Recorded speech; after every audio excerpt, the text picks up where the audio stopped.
Three. Good day, listeners. This is Dr. Kaveh Lahun coming to you guys from Wellness Influencers with another fabulous guest, Dr. Ryan Doyle. We're definitely lucky to have him on. He is a force. He is a creator of Man of Iron. I am super excited to have a conversation with this doc. Dr. Ryan, welcome. Thank you very much, Kaveh. I appreciate it, man. I'm looking forward to chatting mindset with you. So fire away, man. Perfect. So we know mindset is everything. You want to achieve any goal, you have to set up your mind for a winner to achieve that goal. So, sir, go ahead, give me what you got. What's the best way to even start this, Kaveh? I mean, I think that what I feel is probably a necessary evil to begin with is to start with the conversation you and I were chatting about when we came in here, was what has brought you and I to this. You and I have had and have extraordinarily busy and successful practices in life. And there's a point at which I think a lot of us, not just chiros, I mean, we're talking dentists and lawyers and anybody that runs a business, you kind of hit that point at which how much longer do I have to run on this treadmill before I actually start to enjoy my life? I know that you had your challenges. For me, I also had my own burnout challenge to the point where I didn't realize it at the time, but I was running in a direction that I was no longer choosing. And I recognized that I was just completely out of control. And I almost lost my wife. Just about lost my, well, at the time, same time, it was like almost lost my relationship. My neck re-herniated. Everything was falling down. All the different dominoes were falling down. And it's not a surprise that when you look at your body, your being fulfillment mindset, you look at your relationships and family, and you look at your business, when one of them falls, the others just kind of follow suit. And that's one of the reasons why when I started reaching out to Garrett J. White and started working with Dr. Ed Osborne is I really wanted to develop a format and a coaching program and a system and just an organized set of tools for already successful married businessmen, doctors, so that we could actually create a mindset-based, a purpose-based life as opposed to just a drive-it-harder-based life. And that's what I've been bringing in sort of into the Men of Iron, Women of Iron kind of movement. So, where have I drawn this from? Well, you and I study and have really dived into or dove into a lot of the same genres, from John DeMartini and Larry Goodman and Nima Rahmani and human behavioral psychology, and really diving into where do we start with this?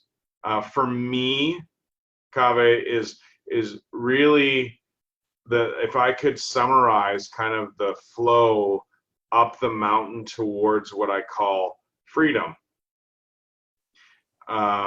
It really starts with just creating, really telling the truth about where you are in all four of those areas. Yeah. We call that the code, is just not bullshitting, not, pardon my French, but not bullshitting, really being candid with where you are with your fulfillment, relationships, body, and within your business. And then we build, or what I like to do is I like to build habits for each of those areas, because again, when one is weak, the others fold. It happens almost every time.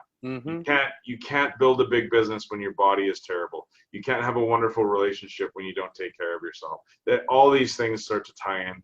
So building consistent, simple habits around all of those is where I like to go. But like what you're talking about here is mindset. So for me, I've studied for years, like many of us. I'm not saying that I've got I'm the elite source of the answers to this, but the reality of it is understanding clearly what your unique top 3 to 5 values that you use as a lens to look through, coupled with a mission that's driven by those values that helps your community. So as a chiropractor, I'm a chiropractor.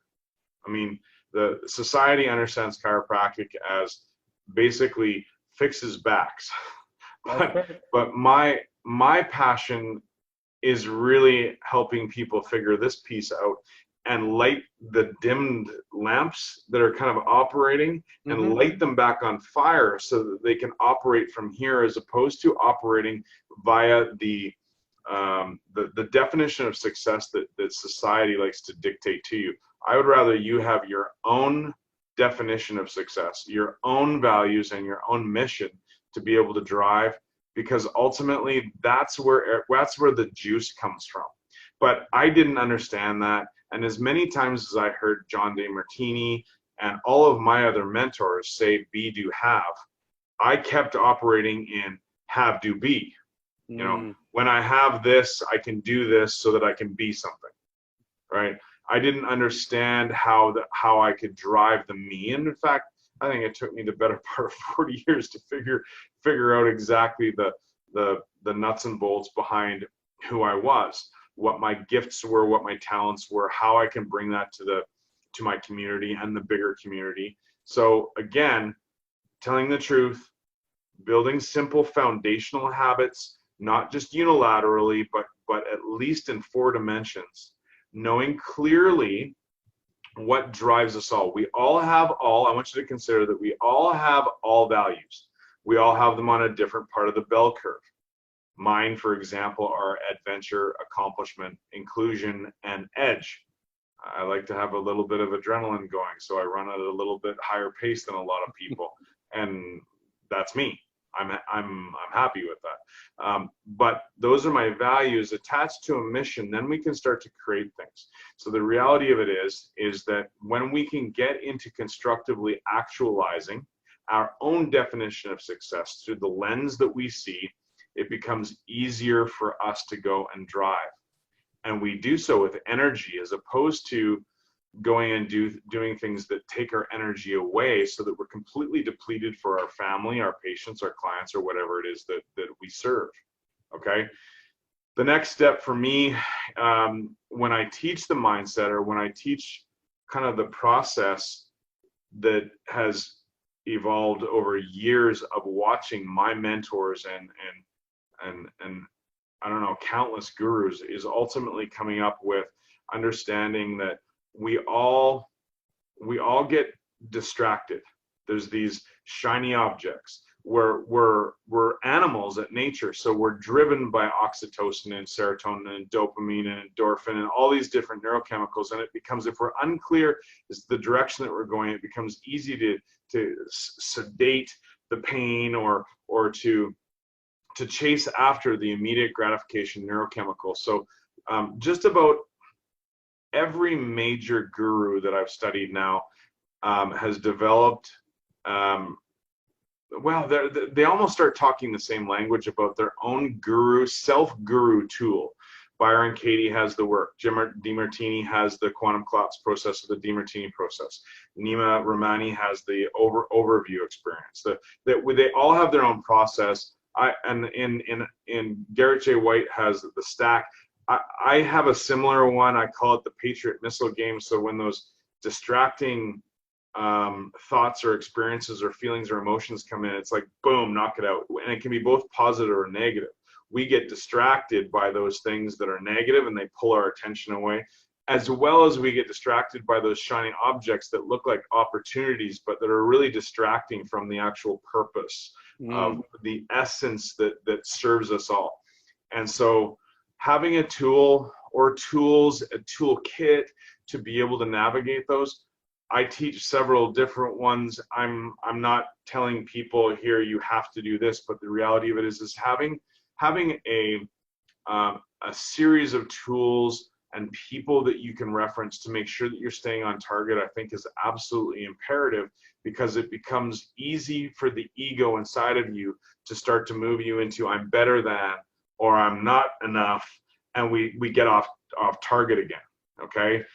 The next level that I've learned to incorporate is to develop habits for my relationships. And I don't know that I could have really understood this until I really put it into effect, but habits for relationships with your partner.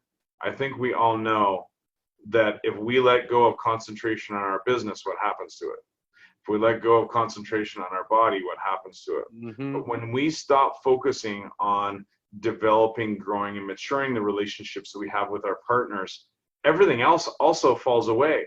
So partners is one of them, our children are another, and self is the one that everybody keeps saying, well, focusing on self is selfish. No, F off. The reality of it is that if I'm not full of energy and I'm not teaching, and I'm not, like, for me, if I'm not teaching, traveling, and training, I don't have abundant energy to be able to give back to my children, to my wife. So understanding that the relationship, the habits that we have to fill our cup back up, our relationship with our partner back up, the relationships with our children back up, when those aren't being filled, they too will start to pull your energy away. Mm-hmm. And like you said before we got on the call, the reality of it is we don't have this weekend again. That's true.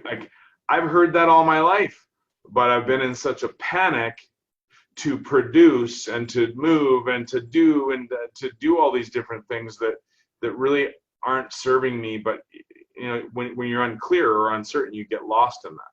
So yes, go ahead.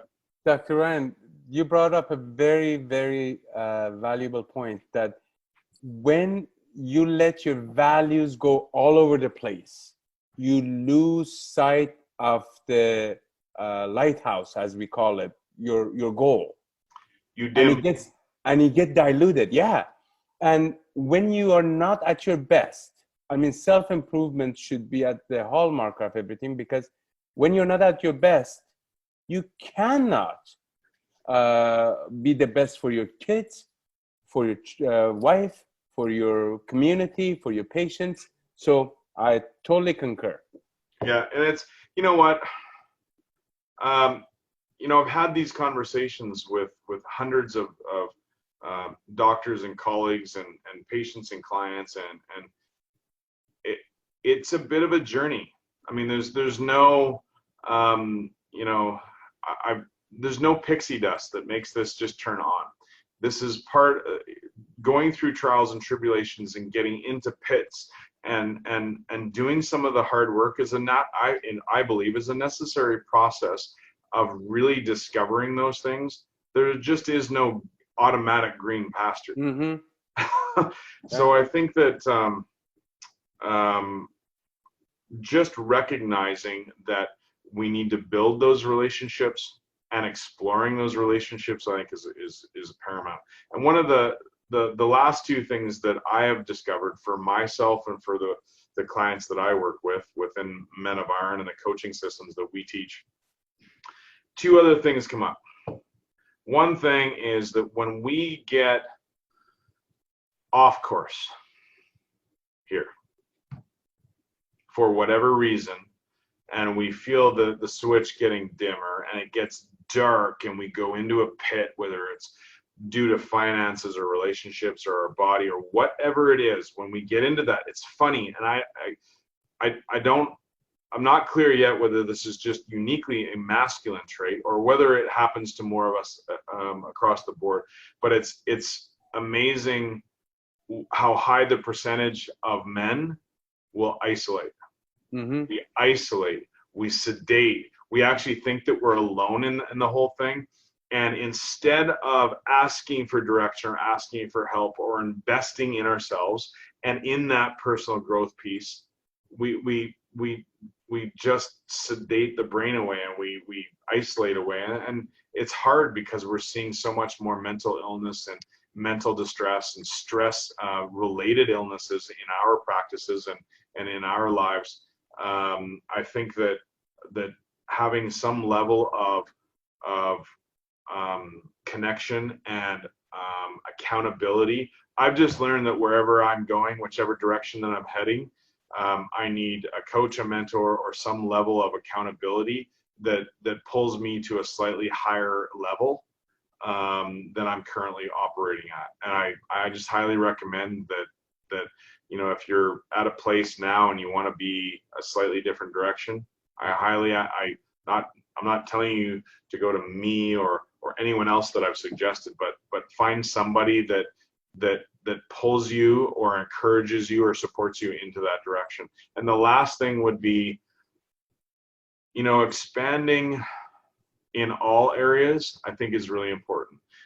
I find that us as producers, if I can categorize us in that, men, women, doesn't matter. If you're in the producer category in your family, it's very easy to become very unilateral. Mm-hmm. We can focus just on business. And so I think that it's really important, I have found, to have challenges in our life that are four-dimensional as well, and to kind of pull our body into improving it. At the same time, improving and pulling our fulfillment and discovering more about what lights us on fire. At the same time, taking our relationships. I can't tell you how many people I talk to, their relationships are falling apart. And when I ask them when they've had their last date, they look at me with this puzzled look and say, well, we drink a couple bottles of wine together on Friday. Isn't that a date? And well, I don't know about you, but when you first met your partner, Mm-hmm. there was probably a little bit more excitement going on. Way more. Right? So I challenge the people within my circle to kind of pull and expand themselves in more than just one area. And it can feel daunting, right? I mean, a lot of people, when life is imploding, the overwhelm or the burnout button switch hits. And when I say to expand themselves in all of those areas, it feels like you kind of have to put one on the side so that you can go and work on the other one. But it doesn't work that way. They only come up when all of them come up. And that's just something that I had to learn the hard way. I couldn't just go and run my business and forget my body and my relationships, because as soon as they lit a fire, then my business would burn to the ground. They all have to expand at the same time. It's one of the biggest pieces that I could Dr. Ryan, you brought up a lot of good points. One of them was success. And I always say success are like fingerprints. Everybody has a different one. And everybody thinks of it differently. Most people say, most of the people I coach, they say, you know what, if I had more money. And I always say, okay, you had the money. What do you want to do with it? Well, I don't know. I would go traveling, or I'll buy a new car, or buy a new house. That's the have. That's right. So I always say that. So the point is not the money. The point is because you want to go travel or you want to have a house. Now you have your point. Let's aim for it. Let's plan for it. It just doesn't happen overnight. The other thing that you brought out was the connections that you have on those four areas. Sometimes one goes down, but the other three are elevating. So ultimately, all four starts moving up. Yeah, and there's a strategy behind that. I mean, it sounds easier when we just talk about it. Oh, of course. But yeah, there's ways that we can do that. And I think what if I can resonate with what you're saying, when it comes to living your values, I think oftentimes we live before you get into it, Dr. Ryan, values. Can you give me a few more about that? Let's talk about values. How do we find it? Where do we get it? Great. Okay, so I can give you a little bit of a rundown on what I've learned about it, but ultimately, our values. If I sit down with a client and I go through their values with them, they look at me and they go, well, I knew that. And I said, but did you? The reality of it is that our values are omnipresent. They're with us at all times. They're the things that we will draw our attention to. When time stands still, these things are commonalities to you. If you look at the type of people that you aspire to be, or that you really you look up to, or you really dream of being. If there's 10, 15 things that you think that you want more of, those are the things. There's the commonalities in all of these different things. So, if I look at, I'll give you a couple of examples. Okay, so if I just sat, closed my eyes, and dreamed of a persona that I would admire, it would be, first of all, I've admired John DeMartini for how many years? Because he's doing what I love to do. He gets in front of, he travels, trains, and teaches. Those are the do of my values. But when I first sat down and thought about this, a National Geographic photographer sitting in the savannah in Africa, shooting with this big telescopic lens, sitting on an ant hill, shooting meerkats with his camera while there's a lion roaring right behind him, and you could feel the anxiety and the perspiration dripping down the back of him. And I couldn't explain to you at the time why that would keep popping up.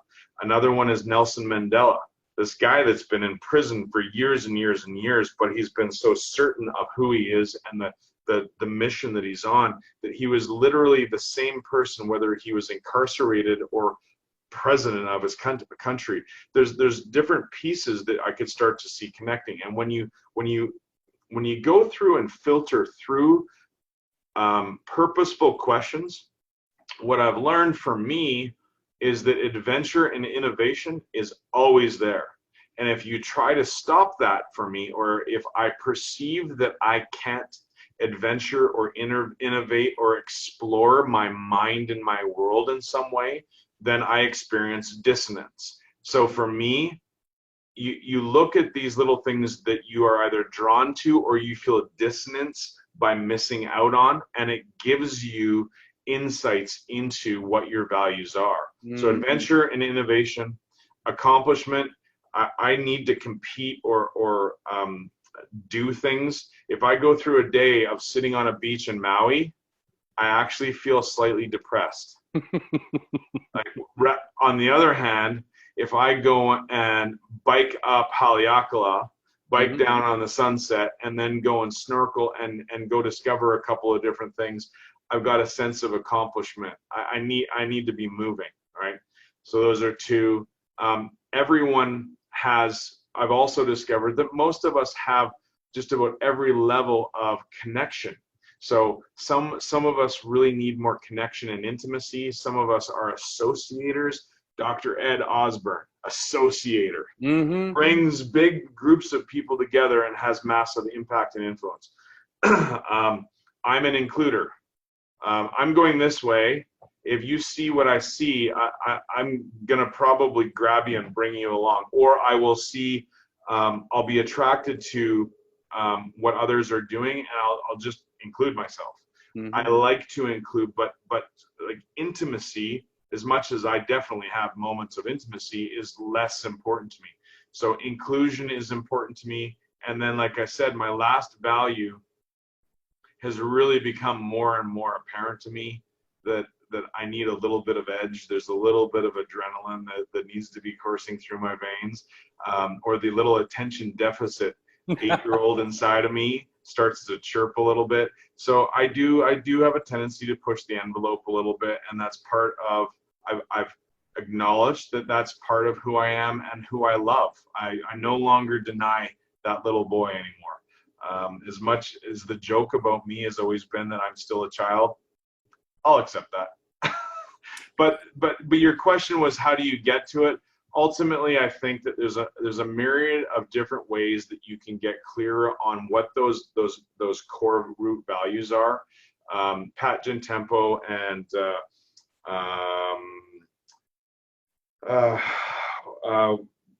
business in Cairo finishing school, they go through a process. John goes through a different process of kind of distilling your values. There's many different ways.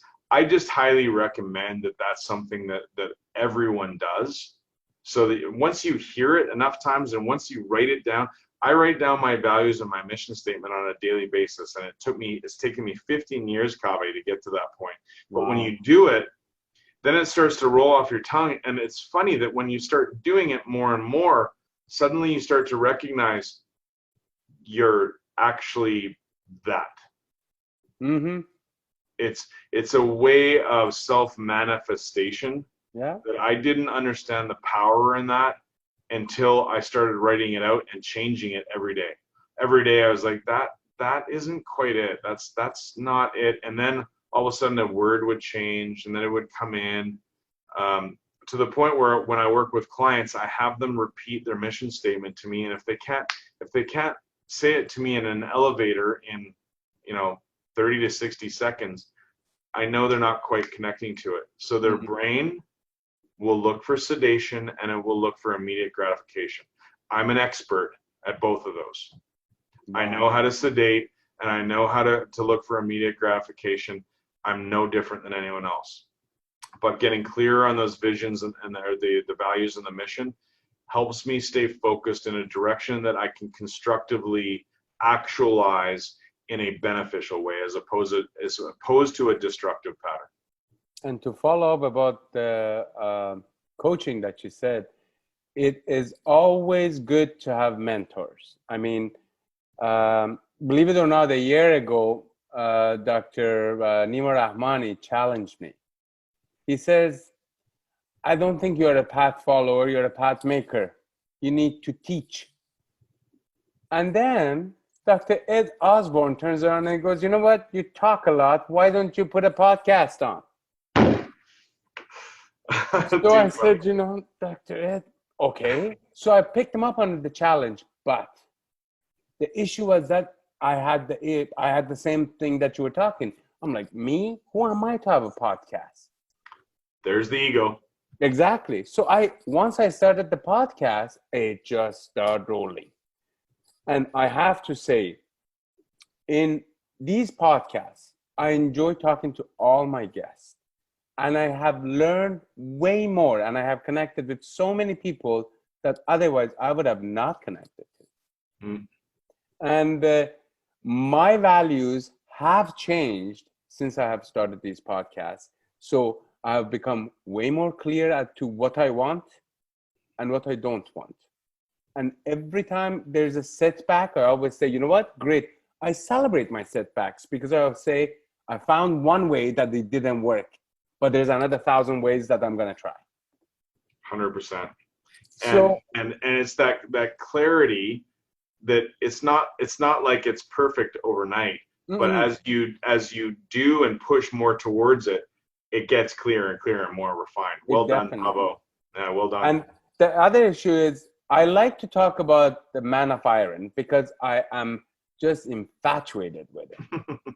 I have seen few clips about it, and just for our viewers and listeners, Dr. Ryan runs this group. I will let him explain more. Man and Women of Iron, and I highly suggest anybody who wants to truly find out their values and their goals and basically drill down on what they should be doing to maybe get in contact with Dr. Ryan and ask him about this man and woman of iron. So I can explain it just in a nutshell for your listeners, if you would appreciate that.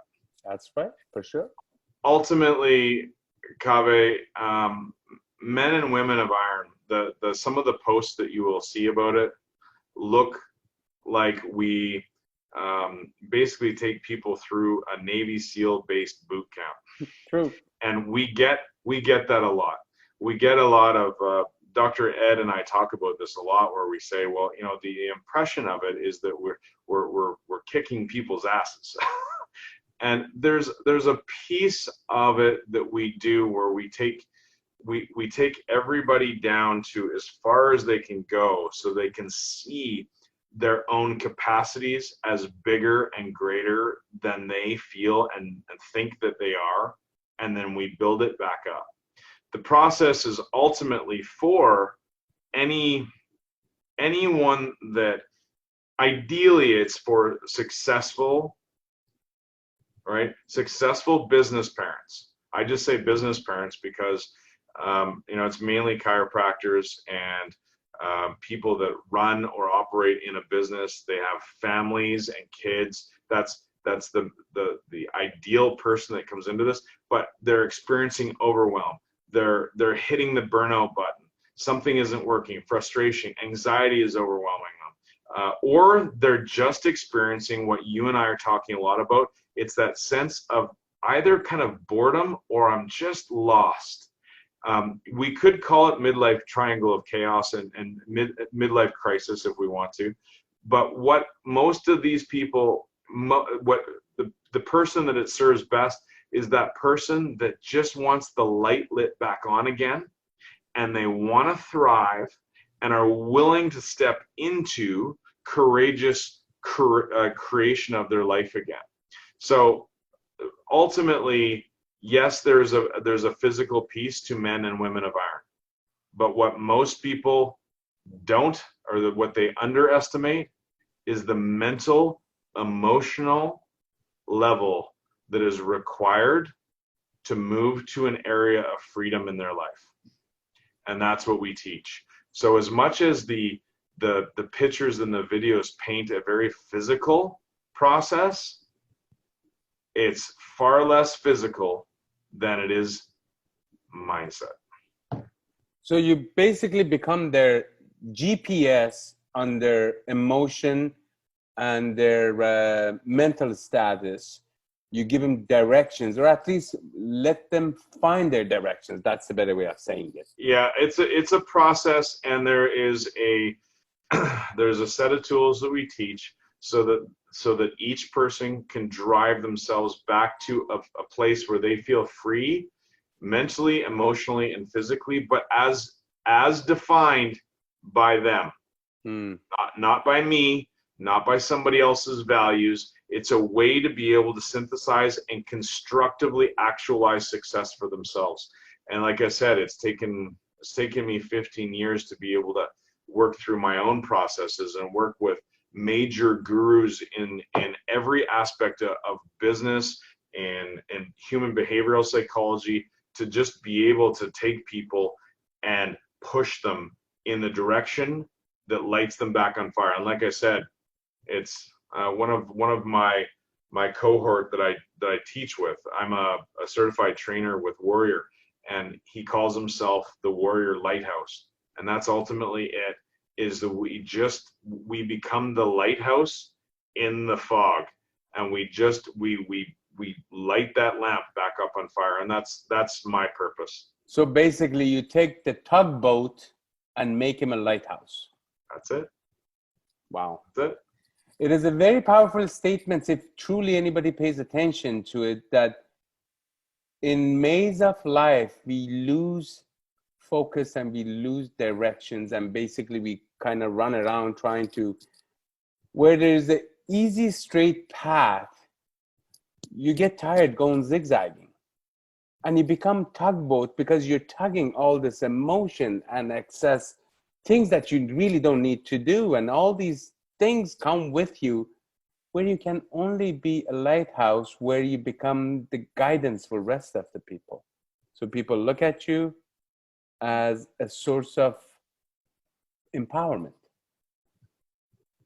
So ultimately, even in practice, I've come across this, that we become, we all are one.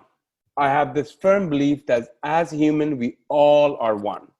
We are responsible to enlighten and elevate each other any way we can.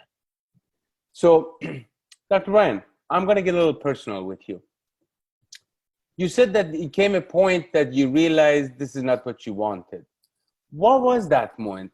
What was it that made you, and I know you said you were talking about the family breakdown and the work stuff, but what was it? What snapped? What got the trigger going? Great question. Ultimately for me, I was running harder and harder in a business that I had lost track on. I had lost vision. I was unclear and uncertain of, ultimately I kept telling myself, when I get to this point, then I could be me. and I was running harder and harder unilaterally. I let my body go. My neck herniation got to a point where I lost the function of my right arm. Oh, wow. My wife asked if I wanted to continue to be part of my relationship. And all I saw was darkness. Like literally, for me, I had to hit a pretty dark pit. And that's why I try to now, when I share these, I hope that people don't have to hit as dark a place as necessarily that I hit. I think, and again, you and I were sharing some of this about your experience with your brother. You know, I hate to say it, but sometimes change, maximum change occurs in the border of crisis and chaos, right? And for me, yeah, I contemplated running away from it all. And it was like, something has to change.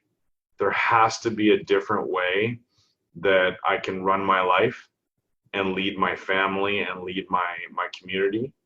And yeah, for me, it almost took me snapping. And I would say that getting close to a nervous breakdown was probably it. And I recognized there's more people at stake than me just running harder and harder.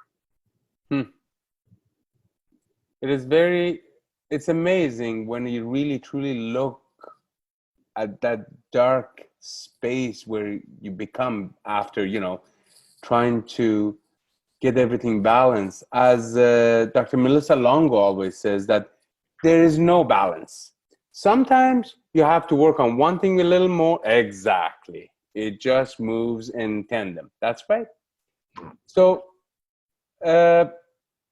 what is the future for you? What are you looking and what are you seeing in your future?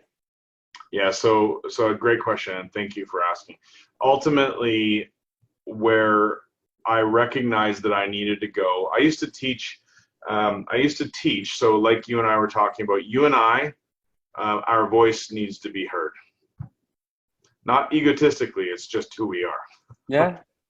When I used to teach for Pettibon, I knew that I was in the right place because I loved what I was doing. I loved teaching what I was teaching. And I had a place with which I could impact greater than just my one community.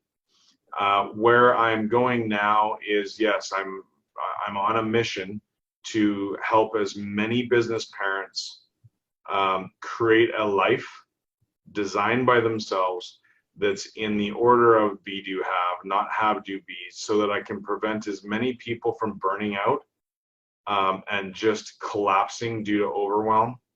And if I can help other doctors turn that light back on, I mean, that's my mission. I will continue to help people in my community get healthier from a spine, exercise, nutrition, and mind direction. That's what I do in my current community. But I recognize that in order for our global community to improve, the providers need to come in at that from a healthier direction.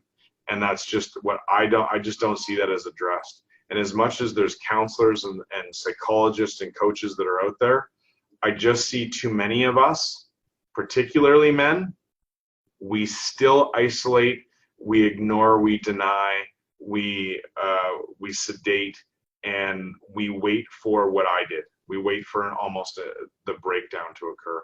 So that's my mission. Wow, powerful.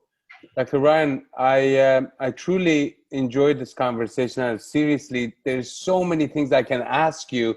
It's just, for me, what has been the turning point is realizing what I have done and what I thought success was.